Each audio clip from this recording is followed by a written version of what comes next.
ಆತ್ಮೀಯ ಸ್ನೇಹಿತರೆ, ತಮ್ಮದೇ ಆಗಿರ್ತಕ್ಕಂಥ ಯೂಟ್ಯೂಬ್ ಚಾನಲ್ KSP ಸ್ಟಡಿ ಪಾಯಿಂಟ್ಗೆ ಸ್ವಾಗತ. ಸೊ ಈ ಒಂದು ವಿಡಿಯೋದಲ್ಲಿ ದ್ವಿತೀಯ PUC ಕನ್ನಡ ಒಂದು ಭಾಷೆಗೆ ಸಂಬಂಧಪಟ್ಟಂತೆ ಒಂದು ಮಾದರಿ ಪ್ರಶ್ನೆ ಪತ್ರಿಕೆಯನ್ನು ಈ ಒಂದು ವಿಡಿಯೋದಲ್ಲಿ ನೋಡ್ತಾ ಹೋಗೋಣ. ಇದು ಮಾದರಿ ಪ್ರಶ್ನೆ ಪತ್ರಿಕೆ 2 ಆಗಿರ್ತದೆ. ಸೊ ಈಗ ಆಲ್ರೆಡಿ ಒಂದನ್ನು ಅಪ್ಲೋಡ್ ಮಾಡಿರ್ತೀವಿ, ಸೊ ಅದನ್ನು ಕೂಡ ಇಲ್ಲಿ ನೋಡ್ಕೊಳ್ಬೋದು. ಇನ್ನು ವಿಡಿಯೋನ ಸ್ಟಾರ್ಟ್ ಮಾಡೋಕ್ಕಿಂತ ಮುಂಚಿತವಾಗಿ ಸೊ ನೀವಿನ್ನೂ ನಮ್ಮ ಚಾನಲ್ನ ಸಬ್ಸ್ಕ್ರೈಬ್ ಮಾಡಲಿಲ್ಲ ಅಂತಂದರೆ ಸೊ ದಯವಿಟ್ಟು ಸಬ್ಸ್ಕ್ರೈಬ್ ಮಾಡ್ಕೊಳ್ಳಿ. ಇಲ್ಲಿ ವಿಡಿಯೋನ ಸ್ಟಾರ್ಟ್ ಮಾಡೋಣ. ಸೊ ಇಲ್ಲಿ ಅಂತಕ್ಕಂಥ ಒಂದು ಭಾಗದಲ್ಲಿ ನೋಡಿದಾದ್ರೆ ಬಹು ಆಯ್ಕೆ ಪ್ರಶ್ನೆಗಳ ಒಂದು ಭಾಗ ಇರ್ತದೆ. ಅದರೊಳಗೆ ಮೊದಲೇ ಪ್ರಶ್ನೆಯನ್ನು ಗಮನಿಸಿದಾಗ ರಾವಣನ ಆಗಮನವನ್ನು ಸೀತೆಗೆ ತೋರಿಸಿದವರು ಯಾರು ಅಂತೇಳಿ ಒಂದು ಪ್ರಶ್ನೆ ಇದೆ.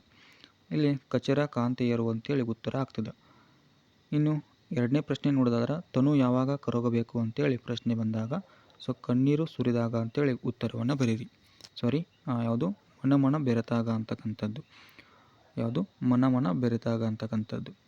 ಇನ್ನು ಮೂರನೇ ಪ್ರಶ್ನೆ ನೋಡಿದಾದ್ರೆ ಒಂದು ಪದ್ಯವನ್ನು ಕೊಟ್ಟಿರ್ತಾರೆ. ಅಲ್ಲಿ ಈ ಒಂದು ಪದ್ಯ ಭಾಗದಲ್ಲಿ ಭೀಮ ಯಾರ ಗೆರೆಯನ್ನು ದಾಟಿದನೆಂದು ಹೇಳುತ್ತಾನೆ ಅಂತೇಳಿ ಒಂದು ಪ್ರಶ್ನೆ ಇದೆ.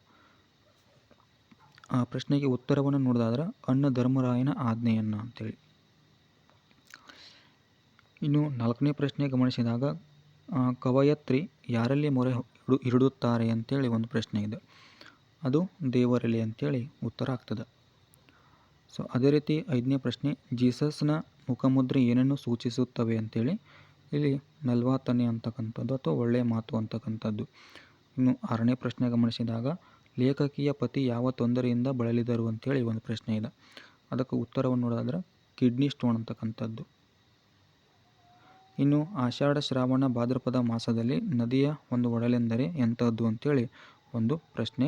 ಇಲ್ಲಿ ಕೊಟ್ಟಿದ್ದಾರೆ ಕಾವೇಗಿಯ ಕೂತು ಎಂತೆ ಒಡಲು ಯಾವತ್ತು ವ್ಯಾಘ್ರ ಪ್ರಕ್ಷುಬ್ಧ ಅಂತಕ್ಕಂಥದ್ದು. ಲೇಖಕಿ ಯಾವ ನದಿಗೆ ಈ ರೀತಿ ಒಂದು ಹೋಲಿಸಿದ್ದಾರೆ ಅಂತೇಳಿ ಪ್ರಶ್ನೆ ಇದೆ. ಅದಕ್ಕೆ ಉತ್ತರವನ್ನು ನೋಡೋದಾದ್ರೆ ಶಾಂಭವಿ ಅಂತಕ್ಕಂಥದ್ದು ಉತ್ತರವನ್ನು ಬರೀಬೇಕು. ಇನ್ನು ಕೃಷ್ಣೇಗೌಡರ ಆಣೆ ಮೊದಲು ಯಾವ ಮಠದಲ್ಲಿತ್ತು ಅಂತೇಳಿ ಇಲ್ಲಿ ಕೇಳಿದಾರೆ. ಗೂಳೂರು ಮಠ ಅಂತಕ್ಕಂಥದ್ದು. ಇನ್ನು ನಿರೂಪಕರ ಇಕಾಲಜಿಸ್ಟ್ ಒಂದು ಗೆಳೆಯ ಯಾರು ಅಂತೇಳಿ ಸೊ ಪ್ರಕಾಶ್ ಅಂತಕ್ಕಂಥವ್ರು. ಇನ್ನು ನೆಕ್ಸ್ಟ್ ಒಂದು ಪ್ರಶ್ನೆ ಕೇಳಿದಾರೆ. ಸೊ ಆನೆ ಒಂದು ಕಾಲಿನ ಉಂಗುರಗಳ ಬಳಿ ಅಂಕುಶದಿಂದ ತಿವಿದರೆ ಅದಕ್ಕೆ ಪ್ರಾಣವೇ ಹೋಗುವಷ್ಟು ನೋವಾಗುತ್ತದೆ ಎಂದು ಆ ಭಯಂಕರ ನೋವಿಗೆ 4 ಸಾರಿ ತಿವಿದರೊಳಗಾಗಿ ಎಂಥ ಒಂದು ಪುಂಡು ಆನೆ ಆದರೂ ಕೂಡ ಶರಣಾಗಿ ನೆಲದ ಮೇಲೆ ಮಲಗಿ ಬಿಡುತ್ತದೆ ಎಂದು ವೇಲಾಯುಧನ ಒಂದು ಅಪ್ಪ ಅವನಿಗೆ ಹೇಳಿದ್ದ. ಸೊ ಈ ಒಂದು ಸಾಲೆಗಳು ಕೆಳಗಿನ ಯಾವ ಹೇಳಿಕೆಯನ್ನು ಸಮರ್ಥಿಸುತ್ತದೆ ಅಂತಂದಾಗ ಆನೆಯನ್ನು ಪಳಗಿಸುವ ವಿಧಾನವನ್ನು ತಿಳಿಸ್ತದೆ. ಇನ್ನು ಮುಖ್ಯ ಪ್ರಶ್ನೆ ಬಂದಾಗ ಸೊ ಬಿಟ್ಟ ಸ್ಥಳವನ್ನು ಬರೀಬೇಕು. ಇಲ್ಲಿ ಆಲ್ರೆಡಿ ಕೊಟ್ಟಿರ್ತಾರೆ, ಸೊ ಅದನ್ನು ಇಲ್ಲಿ ಸರಿಯಾಗಿ ಗಮನಿಸಿಕೊಂಡು ಬರೀಬೇಕು. ಸೊ 11ನೇ ಪ್ರಶ್ನೆ ಕೆಂಪು ಪಟ್ಟಿಗೆ ಸೇರಿದ ಪ್ರಾಣಿ ಅಂತೇಳಿ ಸಿಂಹ ಬಾಲದ ಕೋತಿ ಅಂತೇಳಿ ಇಲ್ಲಿ ಉತ್ತರ ಆಗ್ತದೆ. 12ನೇದು ತಮ್ಮ ರಾಜ್ಯದಲ್ಲಿ ತಾವೇ ತಬ್ಬಲಿಗಳಾಗುತ್ತಿರುವವರು. ಸೊ ಅದು ಯಾರತ್ತಂದ್ರೆ ಕನ್ನಡಿಗರು ಅಂತೇಳಿ. ಇನ್ನು ದನಿ ಎಂದಿಗೂ ಡ್ಯಾಶ್ನನ್ನು ನಂಬುವುದಿಲ್ಲ. ಸೊ ಒಕ್ಕಲು ಮಕ್ಕಳನ್ನು ಅಂತೇಳಿ. 14ನೇ ಪ್ರಶ್ನೆ ಮುದ್ದನ ಅರಮನೆಯಿಂದ ಬರುತ್ತಿರುವುದನ್ನು ನಿಂತು ನೋಡಿದವರು ಅಂತೇಳಿ ಡ್ಯಾಶ್ ಅದ. ಇದಕ್ಕೆ ಉತ್ತರ ಮನೋರಮೆ ಅಂತಕ್ಕಂಥವ್ರು. 15ನೇ ಪ್ರಶ್ನೆ ಲೇಖಕರು ಹೇಳುವ ಹಳ್ಳಿಯ ಹೋಟೆಲಿನ ಹೆಸರು. ಸೊ ಅದು ಚಂದ್ರಭವನ ಅಂತೇಳಿ. ಇನ್ನು ಹೊಂದಿಸಿ ಬರೆ ಅಂತಕ್ಕಂಥದ್ದಿದೆ. ಅಲ್ಲಿ ನೋಡೋದಾದ್ರೆ ಅದು 15 ಈ ಅಂತಕ್ಕಂಥ ಒಂದು ಭಾಗದಲ್ಲಿ. 16ನೇ ಪ್ರಶ್ನೆ ಗರತಿಯ ಹಾಡು. ಸೊ ಇದು ಏನಾಗ್ತದೆ ಅಂತೇಳಿ ನೋಡೋದಾದ್ರೆ ಇಲ್ಲಿ ಕೊಟ್ಟಿದ್ದೀನಿ ತಳಗ, ಅದನ್ನು ನೋಡ್ಕೊಳ್ಬೋದು. ಅದೇ ರೀತಿ ಇನ್ನೊಂದು ಯಾವುದಪ್ಪ ಅಂತಂದ್ರೆ ಪುರಂದರದಾಸರು ಅಂತಕ್ಕಂಥದ್ದು. ಇದು ಯಾವುದಾಗ್ತಿತ್ತು ಅಂತಂದ್ರೆ ಕರ್ನಾಟಕ ಸಂಗೀತ ಪಿತಾಮಹ ಅಂತೇಳಿ. ಇನ್ನು ಬೆಳಗು ಜಾವ ಅಂತಕ್ಕಂಥದ್ದು ಇದು ಮೋಸ್ಟ್ಲಿ ದ ರಾ ಬೇಂದ್ರೆ ಅಂತಕ್ಕಂಥದ್ದು ಆಗ್ತದೆ. ಮುಂಬೈ ಜಾತಕ ಇಲ್ಲಿ GS ಶಿವರುದ್ರಪ್ಪ. ಚಿಟ್ಟೆ ಮತ್ತು ಜೀವಯಾನ ಅಂತಕ್ಕಂಥದ್ದು 1 ಸೆಕೆಂಡ್ ತಡ್ರಿ. ಇದು ಯಾವುದಾಗ್ತಿತ್ತು ಅಂತಂದ್ರೆ 20ನೇದು ಈ ಅಂತಕ್ಕಂಥದ್ದು ಆಗ್ತದೆ. ಟಿ ಯಲ್ಲಪ್ಪ ಅವರು. ಓಕೆ. ಇನ್ನು ನೆಕ್ಸ್ಟು ಸೀತೆಯ ತಲ್ಲಣಕ್ಕೆ ಕಾರಣವೇನು ಅಂತಕ್ಕಂಥ ಒಂದು ಪ್ರಶ್ನೆ. ಇಲ್ಲಿ ಜಸ್ಟ್ ಪ್ರಶ್ನೆಗಳನ್ನು ಓದ್ಕೊತ ಹೋಗ್ತೀನಿ. ಸೊ ನೀವು ಕೂಡ ಏನು ಮಾಡಿರ್ತಂದ್ರೆ ಉತ್ತರವನ್ನು ನೋಟ್ ಮಾಡ್ಕೊಳ್ರಿ ಅಥವಾ ಸ್ಕ್ರೀನ್ಶಾಟನ್ನು ತೆಗೆದುಕೊಳ್ರಿ. ಇನ್ನು 22ನೇ ಪ್ರಶ್ನೆ ಬಡತನ ಹೇಗೆ ಬಯಲಾಯಿತು ಅಂತಕ್ಕಂಥದ್ದಿದೆ. ಅದೇ ರೀತಿ 23ನೇದು ಬೆಳಕು ಬೇಟೆಗಾರ ಹೇಗೆ ಬರುತ್ತಾನೆ ಅಂತಕ್ಕಂಥದ್ದು ಒಂದು ಪ್ರಶ್ನೆಯನ್ನು ಕೇಳಿದ್ದಾರೆ. ಅದೇ ರೀತಿ 24ನೇ ಪ್ರಶ್ನೆಯನ್ನು ಗಮನಿಸಿದಾಗ ಸಿಲಿಬಿಗೇರಿಸಿದವರ ಗುಣಗಳು ಇಂದು ಯಾವ ವೇಷ ತಾಳಿವೆ ಅಂತಕ್ಕಂಥದ್ದಿದೆ. ಇನ್ನು ಯಾವುದಾದ್ರೂ 2 ಪ್ರಶ್ನೆಗೆ 2-3 ವಾಕ್ಯಗಳಲ್ಲಿ ಉತ್ತರವನ್ನು ಬರೀಬೇಕು. ಅದನ್ನು ನೋಡೋದಾದರೆ ಇಲ್ಲಿ 25ನೇ ಪ್ರಶ್ನೆಯನ್ನು ಗಮನಿಸಿದಾದ್ರೆ ಸಿದ್ಲಿಂಗಿ ಏಕೆ ರದ್ದಾಂತ ಮಾಡಿದಳು ಅಂತಕ್ಕಂಥದ್ದು ಒಂದು ಪ್ರಶ್ನೆ ಕೇಳಿದ್ದಾರೆ. ಅದೇ ರೀತಿ 26ನೇ ಪ್ರಶ್ನೆಯನ್ನು ಗಮನಿಸಿದಾದ್ರೆ ಕೈಗಾರಿಕೋದ್ಯಮಿಗಳಿಂದ ಕಾಡು ನಾಶವಾದುದು ಹೇಗೆ ಅಂತೇಳಿ. ಸೊ ಇಲ್ಲಿ ಉತ್ತರವನ್ನು ನೀವೇ ನೋಡ್ಕೊತಾ ಹೋಗ್ರಿ. ಇನ್ನು 27ನೇ ಪ್ರಶ್ನೆಯನ್ನು ಗಮನಿಸಿದಾದ್ರೆ ಸೊ ಕಥೆಯನ್ನು ಯಾವ ರಸಗಳಲ್ಲಿ ಹೇಳಲೆಂದು ಮದ್ದನ್ನು ಕೇಳಿದನು. ಸೊ ಇದೊಂದು ಪ್ರಶ್ನೆಯನ್ನು ಕೇಳಿದ್ದಾರೆ. ಇನ್ನು ಹಳ್ಳಿಯ ಚಹಾದ ಅಂಗಡಿ ಎಂದರೆ ಹೇಗಿರುತ್ತದೆ ಅಂತಕ್ಕಂಥದ್ದು ಒಂದು ಪ್ರಶ್ನೆಯನ್ನು ಕೇಳಿದ್ದಾರೆ. ಇನ್ನು ಅದೇ ರೀತಿ ಮುಂದಿನ ಒಂದು ಪ್ರಶ್ನೆಯನ್ನು ಗಮನಿಸಿದಾದ್ರೆ ಸೊ ಯಾವುದಾದ್ರೂ ಒಂದು 3 ಪ್ರಶ್ನೆಗೆ 2-3 ವಾಕ್ಯಗಳಲ್ಲಿ ಉತ್ತರವನ್ನು ಬರೀಬೇಕು. ಸೊ ಅದು 29ನೇ ಪ್ರಶ್ನೆಯನ್ನು ಗಮನಿಸಿದಾದ್ರೆ ನಮ್ಮ ಕಡೆ ಕೆಮ್ಮುವುದು ಕಾಲಿಂಗ್ ಬೆಲ್ ಇದ್ದ ಹಾಗೆ ಎಂದು ನಿರೂಪಕರು ಹೇಳುವುದೇಕೆ. ಸೊ ಒಂದು ಪ್ರಶ್ನೆ ಇದೆ. ಇನ್ನು ಉತ್ತರವನ್ನು ನೀವು ನೋಡ್ಬೋದು. ಆನೆ ಸಾಕುವುದರ ಬಗ್ಗೆ ಜನರ ನಂಬಿಕೆ ಏನಾಗಿತ್ತು ಅಂತೇಳಿ ಸೊ ಮತ್ತೊಂದು ಪ್ರಶ್ನೆಯನ್ನು ಕೇಳಿದ್ದಾರೆ. ಸೊ ಅದೇ ರೀತಿ ಹುಚ್ಚು ನಾಯಿಗಳು ಆಸ್ಪತ್ರೆಯಲ್ಲಿ ಹೇಗೆ ವರ್ತಿಸುತ್ತವೆ ಎಂದು ಪುಟ್ಟಯ್ಯ ಹೇಳಿದನು. ಸೊ ಇದಕ್ಕೂ ಕೂಡ ಆನ್ಸರ್ನ ಇಲ್ಲಿ ನೋಡ್ಕೊಳ್ಬೋದು.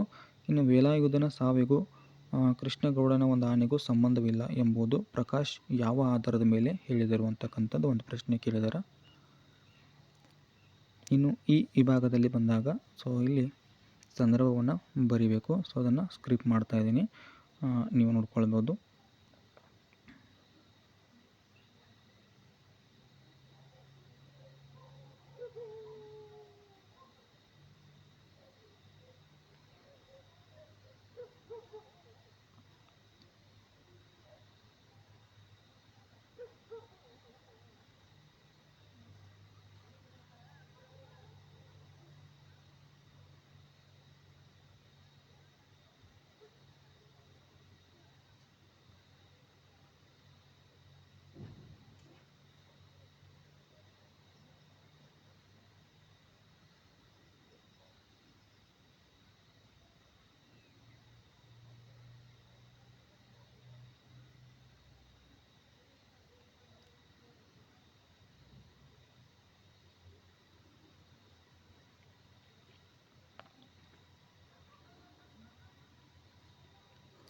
ಓಕೆ, ಇನ್ನು ಈ ವಿಭಾಗದಲ್ಲಿ ಬಂದಾಗ ಸೊ ಇಲ್ಲಿ 5-6 ವಾಕ್ಯಗಳಲ್ಲಿ 2 ಪ್ರಶ್ನೆಗಳು ಇರಬೇಕು. ಸೊ 4 ಅಂಕದ ಪ್ರಶ್ನೆಗಳು.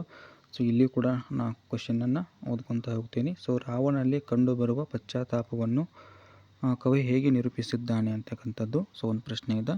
ಸೊ ಅದಕ್ಕೆ ಉತ್ತರವನ್ನು ಇಲ್ಲಿ ನೋಡ್ಕೊತಾ ಹೋಗ್ಬೋದು, ಸ್ಕ್ರೀನ್ಶಾಟನ್ನು ತೆಗೆದುಕೊಳ್ಬೋದು.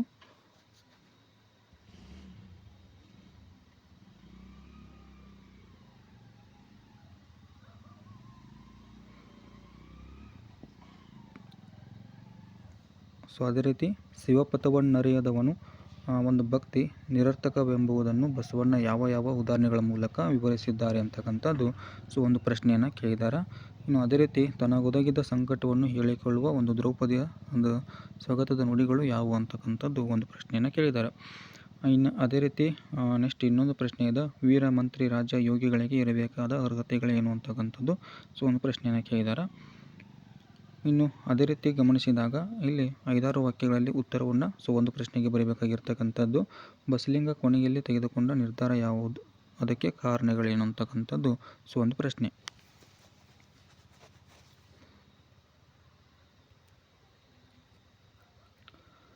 ಓಕೆ, ನೆಕ್ಸ್ಟು ಲೇಖಿಕೆಯ ಪತಿಯ ಮೂತ್ರಪಿಂಡದ ಕಲ್ಲು ಕರಗಿ ಹೋಗಿದ್ದು ಹೇಗೆ ಅಂತೇಳಿ ಸೊ ಮತ್ತೊಂದು ಇಲ್ಲಿ ಪ್ರಶ್ನೆಯನ್ನು ಇಲ್ಲಿ ಗಮನಿಸಬಹುದು.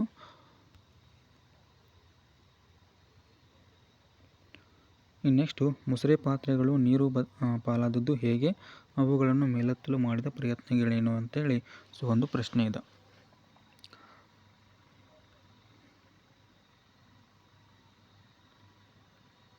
ನೆಕ್ಸ್ಟು 47ನೇ ಒಂದು ಪ್ರಶ್ನೆ. ನಿರೂಪಕರು ಕೊಡಲಿ ವಸೂಲಿ ಮಾಡಲು ಹೋಗಲಿಲ್ಲವೇಕೆ ಅಂತೇಳಿ ಸೊ ಒಂದು ಪ್ರಶ್ನೆ ಇದೆ.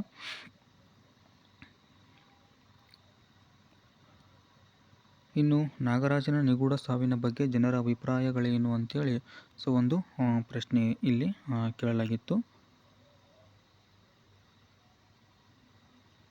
ಸೊ ಅದೇ ರೀತಿ ಭಾಷಾಭ್ಯಾಸವನ್ನು ಒಂದು ಸ್ವಲ್ಪ ನೋಡೋಣ. ಇಲ್ಲಿ 4ಕ್ಕೆ ಸೂಚನೆಗೆ ಏನಂತಂದರೆ ಅನುಗುಣವಾಗಿ ಉತ್ತರವನ್ನು ಕೊಡಬೇಕು.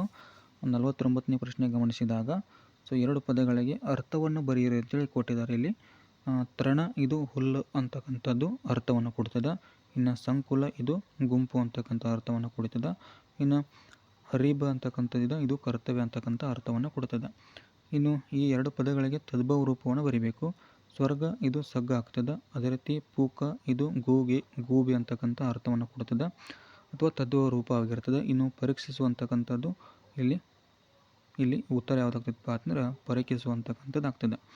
ಇನ್ನು 51ನೇ ಪ್ರಶ್ನೆಯಲ್ಲಿ ಗಮನಿಸಿದಾಗ ವಿಭಕ್ತಿಯ ಒಂದು ಹೆಸರುಗಳನ್ನು ಬರೀಬೇಕು. ಇಲ್ಲಿ ನಲ್ಗತಯಂ ಅಂತಕ್ಕಂಥದ್ದು ಯಾವುದಾಗ್ತದಪ್ಪ ಅಂದ್ರೆ ದ್ವಿತೀಯ ವಿಭಕ್ತಿ ಆಗ್ತದೆ. ಇನ್ನು ಧರ್ಮ ಜನಿಗೆ ಇದು ಚತುರ್ಥ ವಿಭಕ್ತಿ ಆಗ್ತದೆ. ಅದೃಷ್ಟದಿಂದ ಇದು ತೃತೀಯ ವಿಭಕ್ತಿ ಆಗ್ತದೆ. ಇನ್ನು ಅದೇ ರೀತಿ 52ನೇ ಒಂದು ಪ್ರಶ್ನೆಯಲ್ಲಿ ಗಮನಿಸಿದಾಗ ಕ್ರಿಯಾಪದಗಳ ಧಾತುಗಳನ್ನು ಗುರುತಿಸಬೇಕು.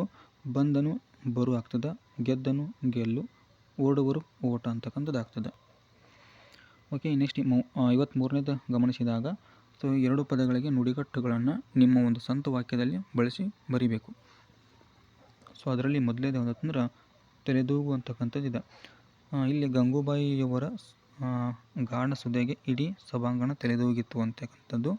ಇನ್ನು 2 ಬಗೆಯದ ಸೊ ಬದುಕಿನಲ್ಲಿ ಉಪಕಾರ ಮಾಡಿದವರಿಗೆ 2 ಬಗೆಯಬಾರದು ಅಂತಕ್ಕಂಥದ್ದು. ಪರದೇಶಿಯದ ಸೊ ಕರ್ನಾಟಕದಲ್ಲಿ ಕನ್ನಡಿಗರೇ ಪರದೇಶಿಗಳಾಗುವ ಪರಿಸ್ಥಿತಿ ನಿರ್ಮಾಣವಾಗಿದೆ ಅಂತೇಳಿ ಇಷ್ಟು ಬರೀರಿ. ಇನ್ನು 54ನೇದು ಬಂದಾಗ ಕಾಲಸೂಚಕಗಳನ್ನು ಬರೀಬೇಕು.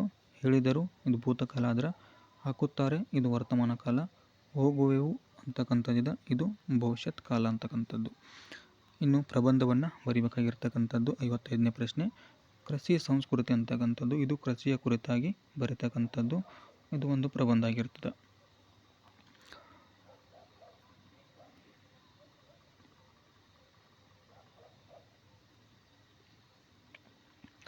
ಅದೇ ರೀತಿ ಅಥವಾ ನೋಡಿದಾಗ ಪುಸ್ತಕಗಳ ಮಹತ್ವ ಇದೆ. ಸೊ ಇದಂತೂ ನೀವು ಸಾಮಾನ್ಯವಾಗಿ ಬರೀತೀರಿ. ಇಲ್ಲಿ ನಿಮಗೆ ಅದನ್ನು ಕೂಡ ನೀಡಿರ್ತಾನೆ, ಅದನ್ನು ಕೂಡ ಇಲ್ಲಿ ನೀವು ನೋಡ್ಕೊಳ್ಬೋದು.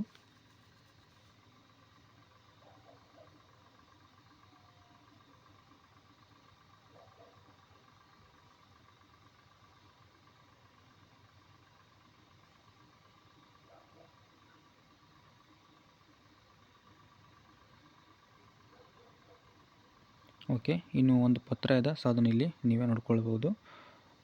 ನಿಮ್ಮ ಊರಿನಲ್ಲಿ ನಡೆಯುವ ಒಂದು ಜಾತ್ರೆಗೆ ಆಹ್ವಾನಿಸಿ ನಿಮ್ಮ ಗೆಳೆಯ ಗೆಳತಿಯರು ಒಂದು ಪತ್ರವನ್ನು ಬರಿಬೇಕು ಅಂತೇಳಿ. ಸೊ ಅದನ್ನಿಲ್ಲಿ ನೋಡ್ಕೊಳ್ಬೋದು.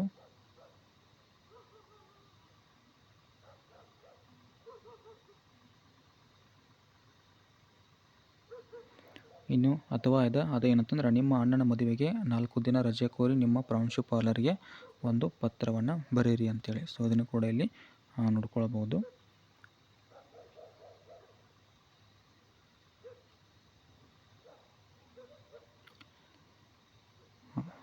ಸೊ ಇದಿಷ್ಟು ಏನಂತಂದ್ರೆ ದ್ವಿತೀಯ PUC ಒಂದು ಕನ್ನಡ ಒಂದು ವಿಷಯಕ್ಕೆ ಸಂಬಂಧಪಟ್ಟಂತೆ ಮಾದರಿ ಪ್ರಶ್ನೆ ಪತ್ರಿಕೆ 2 ಆಗಿರ್ತದೆ.